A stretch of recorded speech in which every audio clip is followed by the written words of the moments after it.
You're watching Bet Republic TV with me, James Eastham, and Steve Claridge. And next up, we've got the game at the Stadium of Light between Sunderland and Liverpool. Well, we've been talking on today's show, Steve, about all these teams who've had players away on international duty.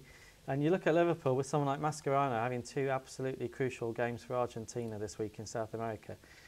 I guess team news here is crucial for Liverpool, isn't it? Because Benitez likes resting players anyway. Yeah. This weekend we might see a weakened team. Every week is vital for team news for Liverpool, because what he does, and sometimes some of the decisions he makes are quite mystifying. So I think you've always got to wait for in that perspective from Liverpool. He signs his 5-year contract. I don't know where they gave him a 5-year contract from. I've no idea. You're not a fan, are you, Benitez? I'm not a fan, no. I just don't think he understands the game properly, certainly by some of the... all right, I'll give you nearly 70 players, and tell me how many of those have actually made an impact apart from Fernando Torres up front. Apart from that, who's kept him his job. 70-odd players coming through that club, and very few have made a real impression. So it's very much a case of quantity over quality, shall we say? They certainly come in and out quickly. The total misnomer that he hasn't spent money is another thing that just doesn't add up. So this is not. I don't see this game yet again a top 4 side involved in the straights, and I'm looking at the straights, and I don't see any value with Liverpool. 10 to 11. Yeah, not too short. I think Sunderland have come on enough from last season to say that they'll certainly give Liverpool a good game. I don't see Liverpool going there as odds on in this game. They haven't shown enough this year. They're defending, certainly in recent weeks. Jamie Carragher in particular. But that's no coincidence that you take Alonso and Mascherano out your side.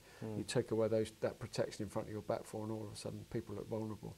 And that's exactly what's happened to them. So it wasn't just losing one player in Alonso. It was the job that he did, and it was the job that he allowed other people to do. And they look a little bit unbalanced now without him. So certainly people will have to take more responsibility. And Jamie Carragher's come out and said, I have to play better, because certainly the last game I saw him playing, you would like to think that he's a fairly intelligent player, but the only way you can describe his defending is stupid.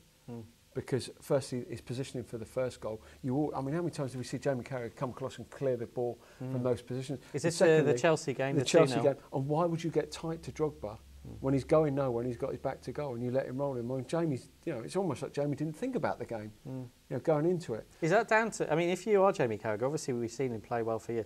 Is that because you're nervous, or because you don't have that protection in front? You're not the same person in your head. Yes, because what you're doing is if you're holding Drogba up, you've got Mascherano Alonso from the other side rattling him. But what he's doing is, because he hasn't got that, he thinks he's got to make the initial challenge, and he hasn't. So it changes the way he plays a little bit. Changes his whole look on it. So instead of holding people up, he's actually making or attempting to win the ball, and that's all that Drogba was waiting for, wasn't it? Because as soon as he did that, he rolled him.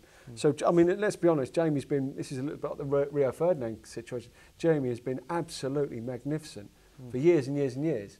It's only the last couple of, maybe last month or so, he's looked a little bit vulnerable. But as I say, there's no coincidence. No, and those sort of situations that you saw, as Steve's described in recent games, that's why Liverpool have been conceding so many goals, and it's why we're not willing to back them this weekend. We're laying Liverpool. This is an exchange bet. It's backing Liverpool not to win the game. So if it's a draw or if Sunderland win the match, then you'll win. That's available at 10 to 11. You can lay them on the exchanges. You might find it as a decimal price around 1.9, 1.91, something like that.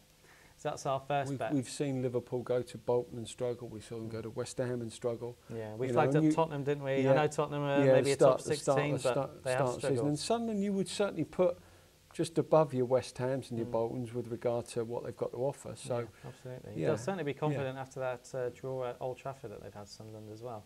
There have been lots of goals in all games involving these two teams this season. This is one of those bets, if you like the stats, you wonder why it's so big.